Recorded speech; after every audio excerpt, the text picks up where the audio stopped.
What if what hurts the most right now is actually the beginning of your healing? Imagine your body as a quiet temple. Every morning, it wakes up echoing the choices made the day before.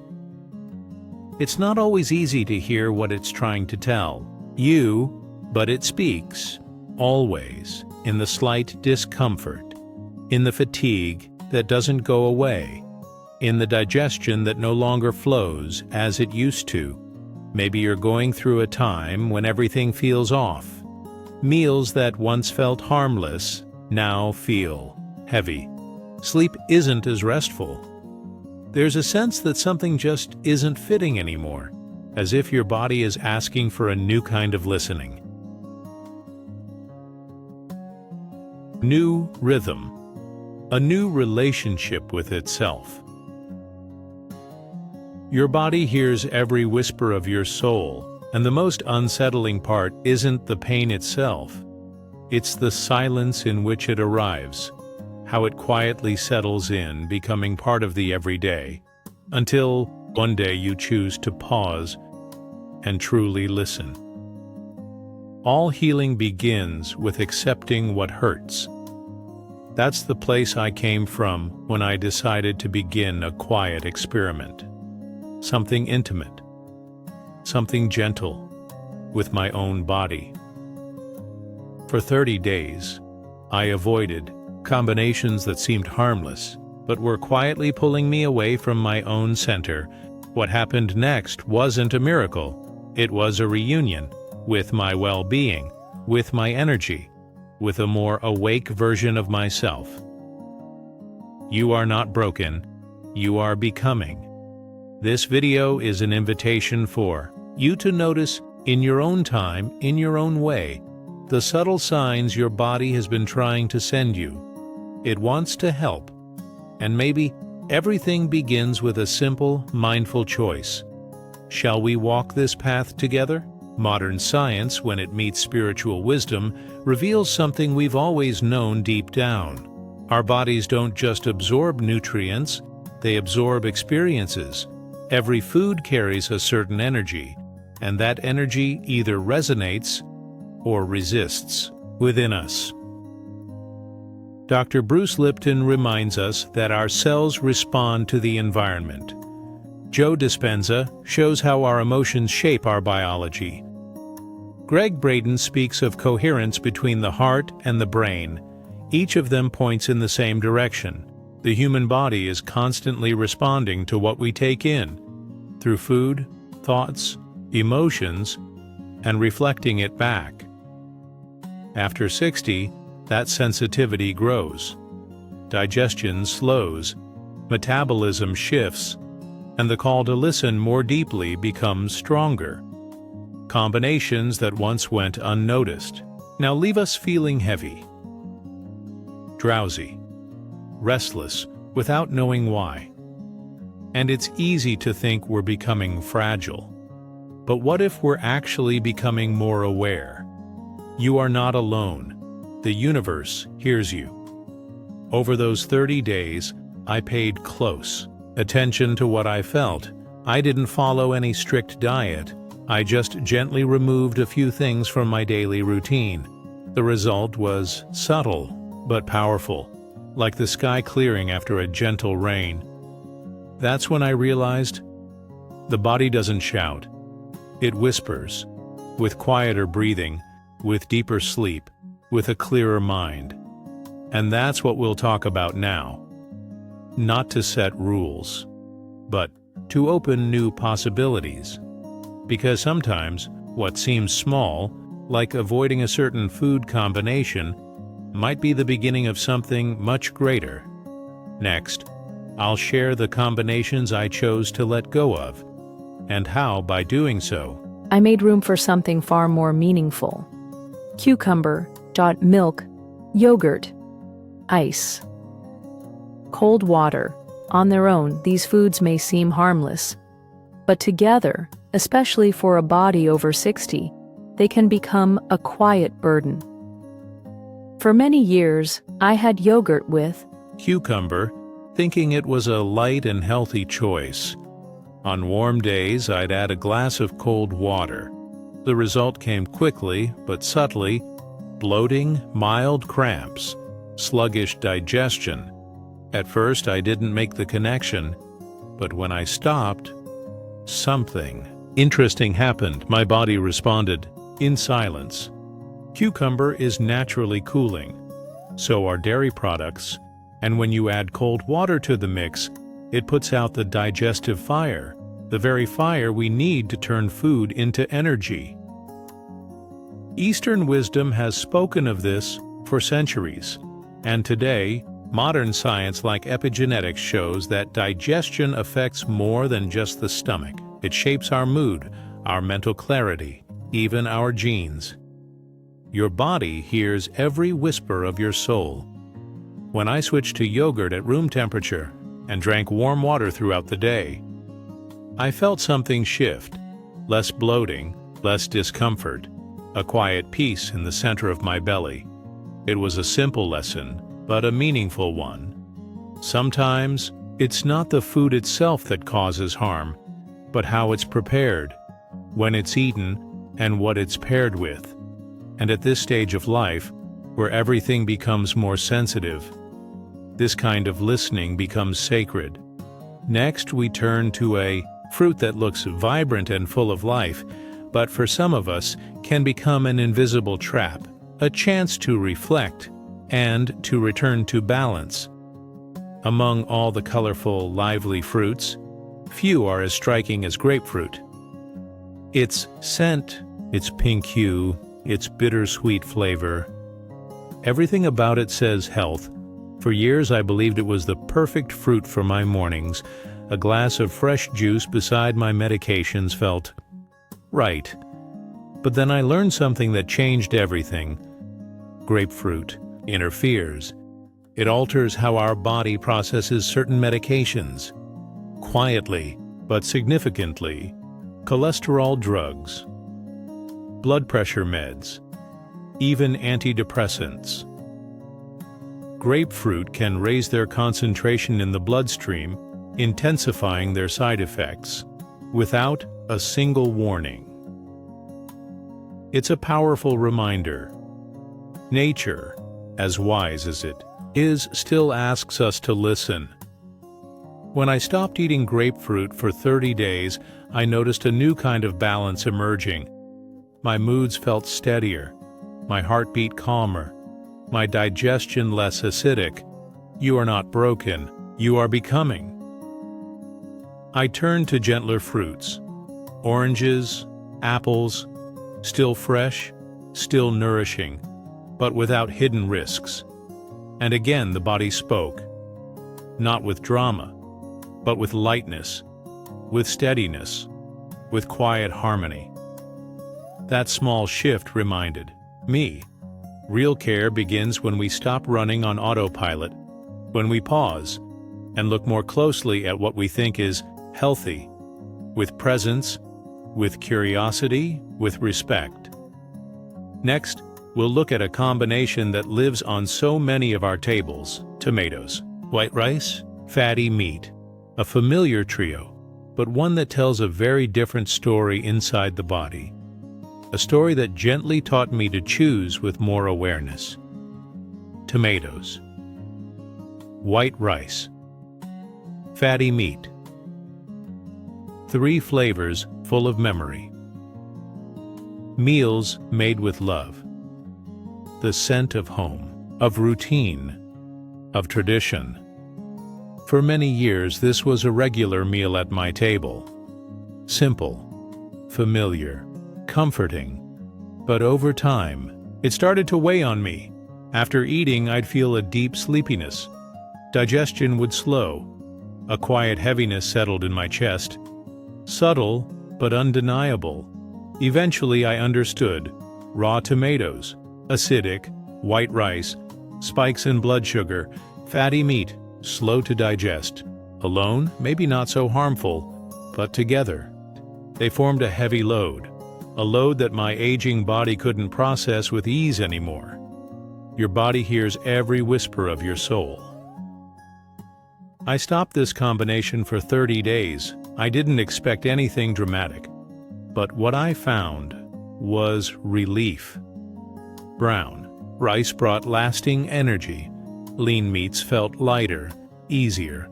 Cooked tomatoes with olive oil, they became something new, gentler, warmer, kinder to my body.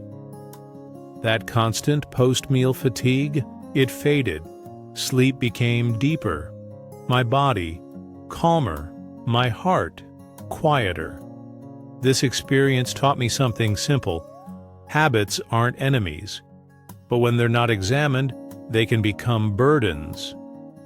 Respecting the body often means relearning what we thought we knew, seeing the familiar with fresh eyes, and letting the wisdom of this stage of life reshape what we put on our plate and how we feel after we do. Next, we turn to something ancient, powerful, healing, but in the wrong company. It asked for caution. Garlic, the blood, that fine line between benefit and excess. Garlic, small, strong, ancient, a symbol of healing, of protection, of vitality. It was always part of my kitchen, in soups, in broths, in warm, simple meals. And more recently, as I tried to live more naturally, I started eating garlic raw, trusting in its healing power. But once again, my body spoke before my mind understood.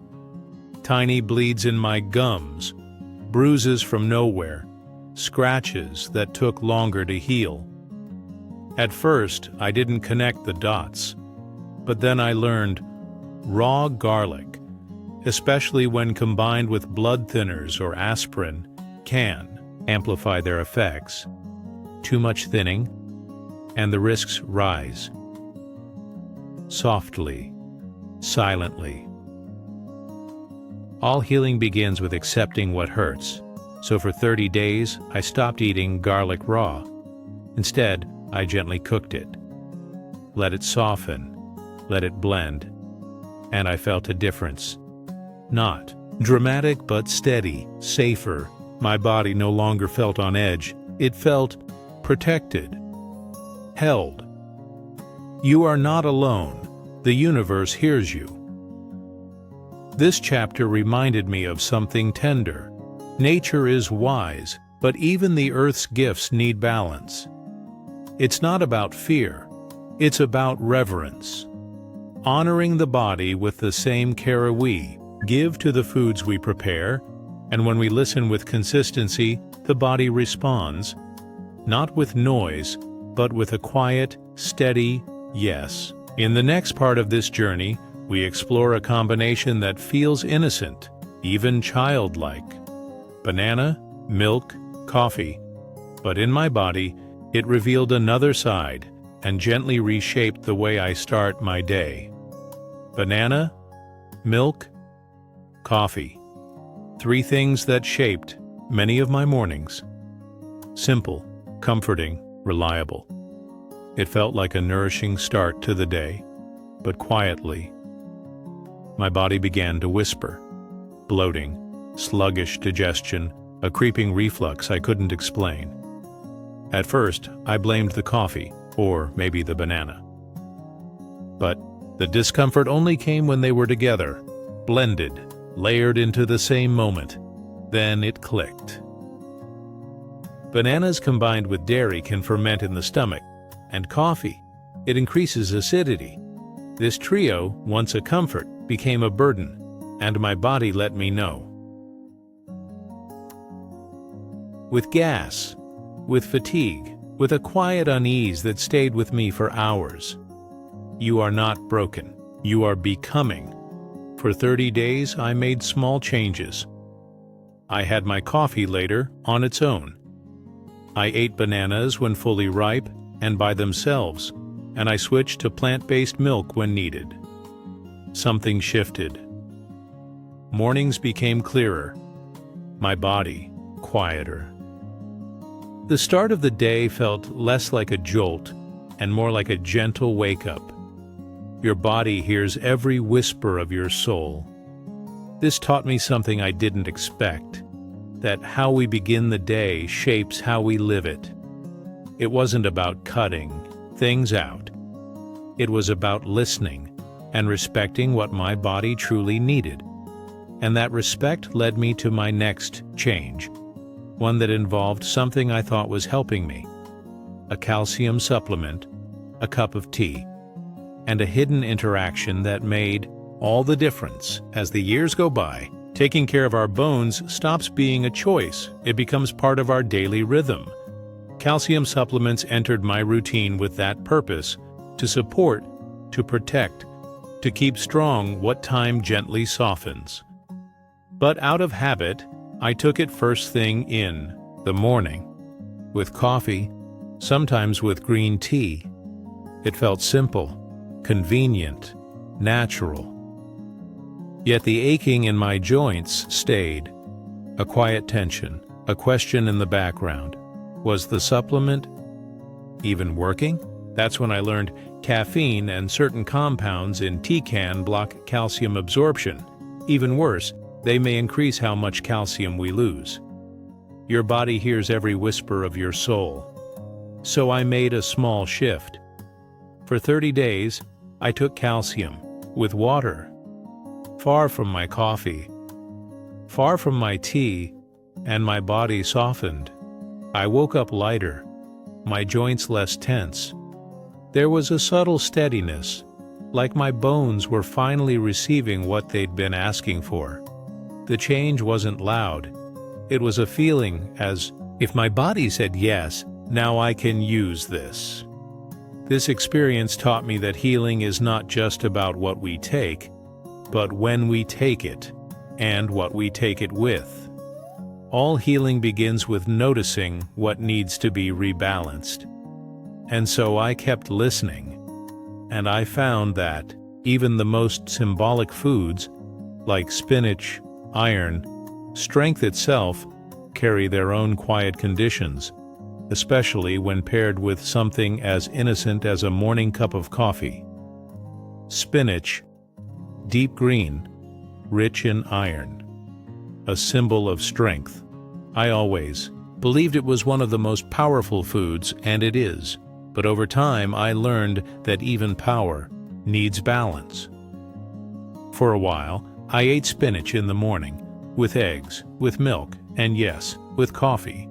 The intention was good, but my body started saying otherwise: more fatigue, less focus, a strange fog settling in by mid-morning. Eventually, I understood. Spinach contains oxalates, which can block iron from being absorbed. And when combined with milk or coffee, that iron becomes even harder to use. What should have fueled me was going to waste. You're not alone. The universe hears you. So for 30 days, I made space for change. I paired iron-rich foods with vitamin C, a splash of fresh orange juice, and I kept coffee and milk far from that moment. My body responded. With more energy, with steadiness, with a lightness I hadn't felt in a long time. It wasn't a miracle, it was a quiet release. This taught me something I now carry with me. It's not just about what we eat, it's about how, with what, and when. By honoring those rhythms, we begin to work with the body, not against it. And in doing so, we step into the deeper wisdom of aging, the sacred balance, the quiet alchemy between food, soul, and awareness. In the next chapter, we look at a sweet trio, one that seems harmless, even comforting. Honey, white bread, fruit juice. But that sweetness came with a silent cost. Honey, white bread, fruit juice, 3 simple things. Soft, familiar, comforting. They reminded me of peaceful mornings, of childhood, of home. For a long time, this was my breakfast.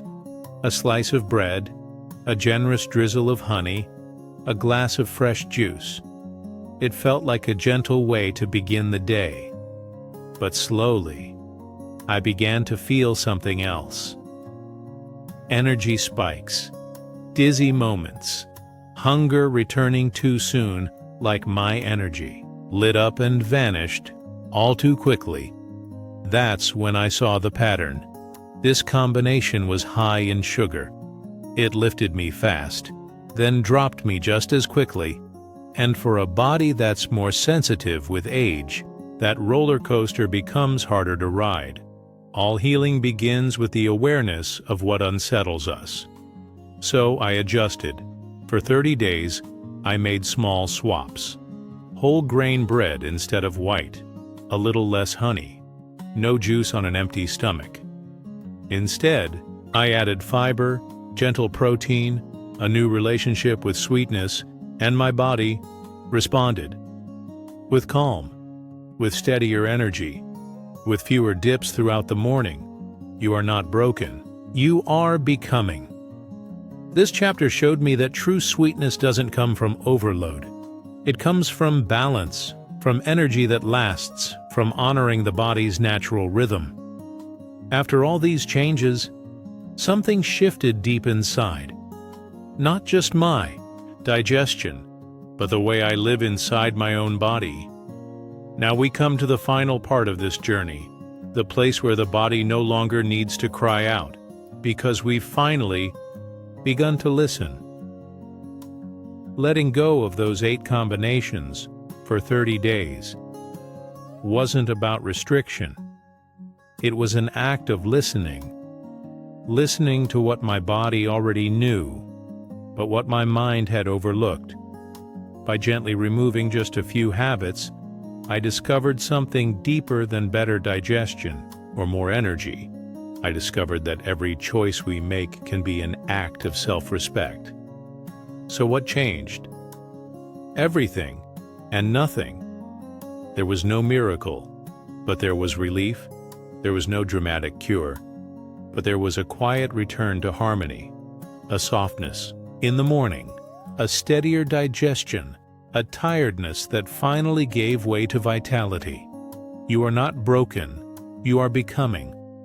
Maybe the most important thing I've learned is that the body is always speaking to us, not through noise, not through fear, but through gentle signals, hoping we'll listen, and when we do, it begins to heal, little by little, with sweetness, with truth. This journey didn't ask me to give up foods, just to choose more consciously, to honor timing, to separate coffee from banana, to warm the water, to let calcium be absorbed with care. Small acts, powerful effects. Now, when I sit down for a meal, I don't just see food, I see invitations to be present, to be kind, to share a moment with what nourishes me. What if what hurts today is exactly where your healing begins? Life after 60 can be a quiet new beginning, a gentler way of feeling, of caring, of saying thank you. And maybe, just maybe, it all starts with what we put on our plate, and what, with love, we choose to leave behind. Your body hears every whisper of your soul, and in that listening, well-being reveals itself. Simple, essential, alive.